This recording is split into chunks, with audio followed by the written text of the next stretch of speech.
그 따은 사슬을 그태에 달지니라. 아멘. 할렐루야. 아멘. 오늘도 하나님께서 우리와 함께 하시며 은혜를 부어주시고 축복해 주십니다. 아멘. 앞서 지성소와 성소 그리고 그 성막의 뜰 이런 가르침이 끝나고 이제 이 안에서 여호와를 섬기는 그 제사장의 의복에 관해서 하나님께서 알려주십니다. 먼저 하나님께서 그 성막을 운영할 제사장으로 아론과 그의 네 아들들을 호명합니다. 아론 그리고 아론의 아들인 나답과 아비후, 엘르앗살, 이다말을 호명합니다. 그리고 아론을 통해서 하나님의 영광을 상징적으로 보여주기 위해 아론은 거룩한 옷을 입어서 영화롭고 아름답게 하라고 명령하십니다. 그런데 이 옷을 만들 때, 이 아론이 입을 옷을 만들 때 그 옷을 만드는 사람이 아주 중요합니다. 옷을 만드는데 잘 만드는 사람을 뽑아야 됩니다. 우리가 흔히 말하는 장인 아주 잘 만드는 사람을 뽑아야 합니다. 우리는 보통 일반적으로 우리가 뭘 할 때 잘하는 사람을 뽑아서 시키지 않습니까? 중요합니다. 그래야 이쁘게 잘 보기 좋게 훌륭하게 만듭니다. 근데 이것은 우리가 생각하는 기준입니다. 사람의 기준. 근데 하나님의 기준은 달랐습니다. 하나님의 기준은 3절에 보니까 이렇게 말합니다. 너는 무릇 마음에 지혜 있는 모든 자, 곧 내가 지혜로운 영으로 채운 자들에게 말하여 아론의 옷을 지어 그를 거룩하게 하여 내게 제사장 직분을 행하게 하라. 옷을 짓는데 아마 여기 그런 설명 없지만 배경적으로 잘 만드는 사람 중에 사람을 정하는데 어떤 사람을 정하냐? 너 마음에 지혜 있는 사람. 그리고 하나님께서 지혜로운 영으로 채운 사람. 하나님을 온전히 신뢰한 사람으로 세워서 옷을 만들게 하라고 하나님께서 명령하고 있는 것입니다. 그것이 하나님의 기준입니다.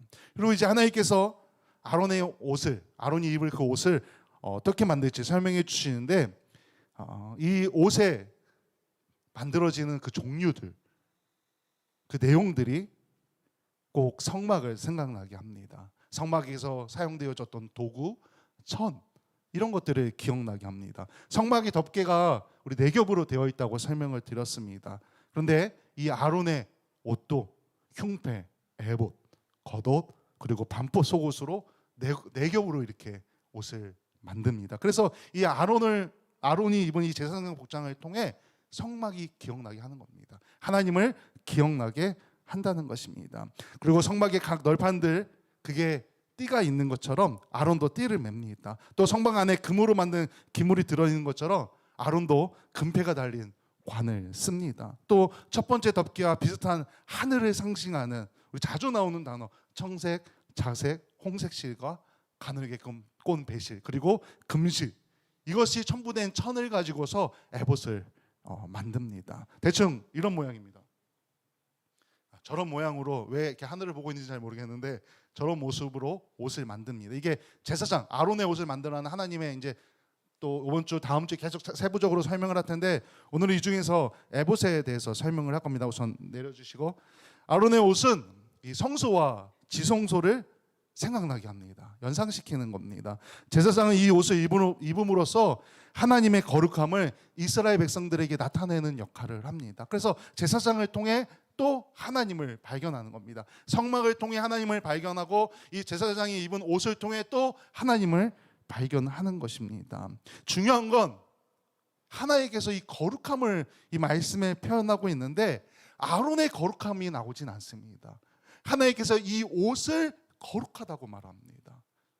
아론이 거룩한 게 아니라 이 옷이 거룩하기 때문에 이 옷을 입은 아론이 거룩하여짐을 말한다는 것입니다. 세상에는 구별된 옷들이 많이 있습니다. 그래서 우리는 보통 제복이라고 말을 하는데 혹은 유니폼이라고 말하는데 그 옷을 통해서 그 사람의 직업이 뭔지 거의 단번에 알아냅니다. 대표적인 게 우리 주변에 제일 많은 게 군인, 경찰, 소방관, 의사. 딱 보면은 직업이 뭐다라고 어느 정도 알 수 있습니다. 그런데 그런 옷을 아무나 입을 수는 없습니다. 시험을 봐야 됩니다. 합격해야 되고 교육받고 통과한 사람만 그 옷을 입어야 됩니다. 그렇지 않은 사람이 그 옷을 입으면 뭡니까? 사기꾼입니다. 사기꾼. 하나님께서 정하신 거룩한 옷. 그것을 아론이 입은 겁니다. 그리고 하나님께서 그 거룩한 옷을 우리에게도 주셨습니다. 바로 예수 그리스도라는 옷입니다. 예수 그리스도라는 옷을 믿지 않고 우리가 성도인 척, 거룩한 척, 능력 있는 척 한다면 그 사람은 뭡니까? 사기꾼입니다. 사기꾼. 근데 그런 사람이 많습니다. 정말 많습니다. 예수 그리스도라는 거룩한 옷을 입은 성도의 모습에는 분명히 나타나는 증거들이 있습니다. 뭐가 있겠습니까? 겸손, 순종, 사랑, 섬김, 성령의 열매들이 있다는 것입니다. 성령의 열매를 통해서 이 사람이 예수 그리스도라는 옷을 입고 있구나, 그것을 알 수 있다는 것입니다. 우리는 거룩하지 않습니다. 우리는 죄인이기 때문에 우리는 거룩하지 않지만 예수 그리스도로 옷을 입었기 때문에 하나님께서 우리를 거룩하게 해주셨음을 분명하게 믿으시기 바랍니다. 아멘. 이제 하나님께서 옷에 대해 설명을 하시는데 먼저 에봇에 대해서 말합니다. 에봇은 가슴과 등을 덮는 긴 조끼 모양의 상의입니다.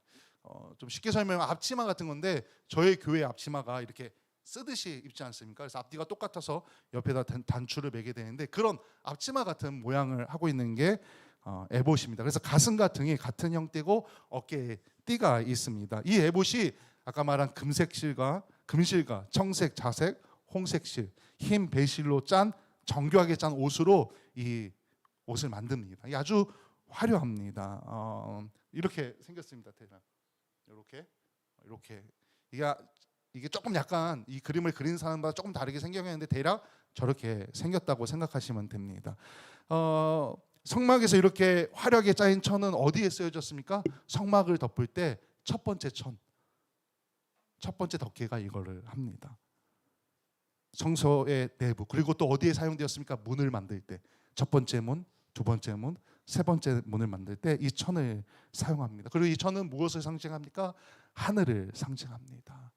아까도 얘기했지만 이 성막을 보면서 하나님을 떠올리고 또 이 제사장의 옷을 보면서 하나님을 떠올리는 겁니다. 나와 함께 하시는 하나님, 모두 하늘을 상징합니다. 또 이 대제사장의 에봇 역시 하늘의 영광을 상징하고 하나님을 기억나게 한다는 것입니다. 그리고 이 어깨띠를 만들지 않습니까? 아까 똑같으니까 그 여기 어깨에다가 보석을, 호마노라는 보석을 붙입니다. 이 호마노라는 보석은 당시에 인장으로 사용된 그런, 쉽게 얘기하면 도장을 만들 때 사용하는 돌 같은 거, 우리 호마노 보석입니다. 아주 좋은 보석. 그래서 이 호마노의 이름을 새기면은 이름이 잘 보인다고 합니다. 그것을 이 어깨에다 이제 만들어서 금태를 만들어서 붙이는데 거기에다 이름을 쓰라고 합니다. 이스라엘 12 아들의 이름, 우리가 흔히 얘기하는 12지파의 이름을 나이 순으로 한쪽에 6개, 한쪽에 6개 이렇게 해서 하라는 겁니다. 그 호마노의 이름을 적은 모양이 대략 이런 모양입니다. 이런 모양으로 해서 제가 히브리어는 각자 읽으시고 저도 히브리어를 안 배워서 잘 모릅니다. 이게 12지파의 아들 이름, 이렇게 우리가 잘 아는 루벤, 유다 이런 이름을 적은 겁니다. 요셉, 베냐민 이런 이름이 적혀 있는 겁니다. 이렇게 이름을 적고 그걸 기념 보석으로 삼으라고 오늘 말씀에 말합니다. 하나님께서 이스라엘 백성들을 출굽시키고 인도하고 구원하고 그리고 살리신, 전쟁에서 승리하게 하신 그 은혜를 기억하라는 겁니다. 이 12지파를 통하여 일하시는 하나님, 그 이름을 기억하라는 겁니다. 그러면 왜 이 대제사장의 옷을 입는데 거기에 이 보석을, 인장을 만들고 이름을 새기냐? 이 성막 안에는 누가 들어갈 수 있었습니까? 제사장들만 들어갈 수 있었습니다. 그리고 이 성소를 통해서 지성소로는 누가 들어갑니까? 대제사장만 들어갈 수 있습니다. 다시 말하면 이 백성들은 들어갈 수는 없지만 여기에 이름을 새김으로 간접적으로 같이 들어가고 있다는 것입니다. 하나님께서 그렇게 해주신 겁니다. 너희들이 다 같이 들어올 수는 없지만 대제사장이 여기에 이름을 적힘으로 이스라엘 전체가 지금 나에게 이 성막 안으로 들어와 성소와 지성소로 들어와 함께 예배하는 것이다 라고 알려주고 있다는 것입니다. 다시 말하면 하나님 앞에 나아올 수 없는 죄인인데 이것을 통해 하나님 앞에 나아올 수 있도록 허락하여 주신다는 것입니다. 죄인된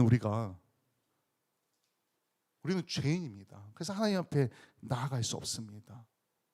구약에는 이 제사장직을 통해서 나아갔습니다. 우리는 그 제사장직을 완성하신 예수 그리스도를 통하여서 하나님 앞에 나아갈 수 있습니다. 다시 말하면 이 제사장이 이 시대에 이것들이 예수님을 예표하고 있다는 겁니다. 예수님의 그 사역을 알려주고 있다는 것입니다.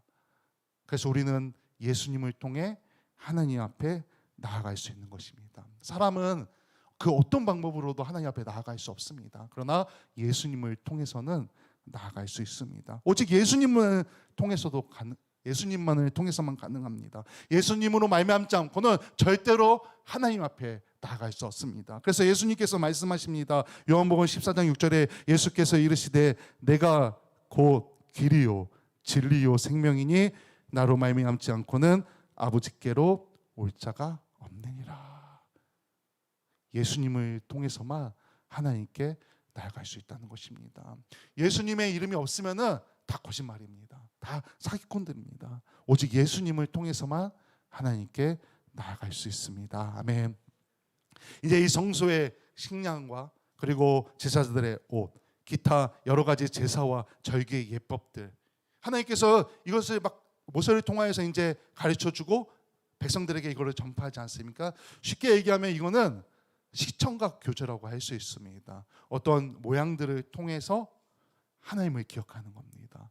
이런 모습들을 그림이나 어떤 모양이나 색깔을 통해서 하나님께서 이스라엘 백성들을 구원하신 것, 내가 너희들을 택했다, 이걸 알려주는 겁니다. 그리고 내가 너와 함께한다, 이 기적과 은혜들. 그래서 이 성막의 이 구조, 물건들을 통해서 이스라엘 백성들이 계속해서 자녀들에게도 이 은혜가, 하나님의 놀라운 그 기적이, 구원의 기적이 그것을 다 흘러가게 하기 위해서 이 시청각 재료를 만들어서 백성들에게 알려주고 있다는 것입니다.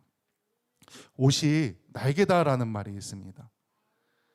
옷을 어떻게 입느냐에 따라 그 사람의 평가가 달라집니다.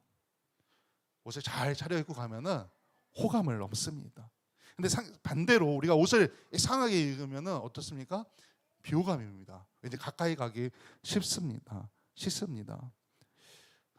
우리 성도들도 옷을 잘 입어야 됩니다. 바로 예수 그리스도라는 거룩한 옷을 입어야 합니다. 그런데 이 예수 그리스도라는 옷은 눈에 보입니까? 우리가 일반적인 옷은 눈에 보이기 때문에 시각적으로 판단할 수 있지만 예수 그리스도라는 이 옷은 판단이 안 됩니다.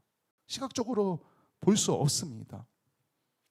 그래서 이건 스스로 판단해야 합니다. 내가 세상 가운데 살아가는데 세상의 옷을 입고 있는지, 예수 그리스도라는 옷을 입고 있는지 우리의 신앙을 돌아봐야 한다는 것입니다.